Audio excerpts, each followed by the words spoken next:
কাতলা কালিয়াটা এইভাবে খেলে ভাত কিন্তু প্লেটে সম্পূর্ণ একবারেই শেষ হয়ে যাবে। তার জন্য দেখতে হবে আমার পুরো ভিডিওটা।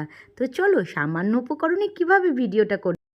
রেসিপিটা করার জন্য আমি মাছে নুন হলুদ মাখিয়ে নিয়েছি, কড়াইয়ে তেল গরম করে নিয়েছি। এবার আমি মাছগুলো ভেজে নেব।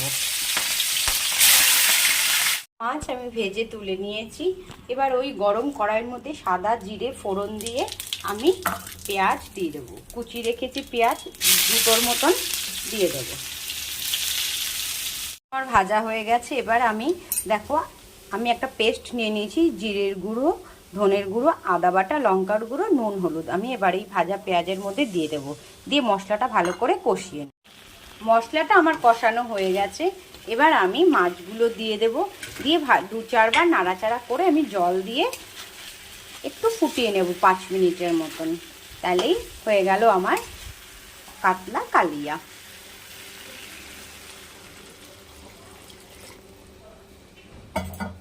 রেসিপিটা ফুটে উঠেছে, আমি রেসিপিটা কমপ্লিট। এবার আমি নামিয়ে নেব।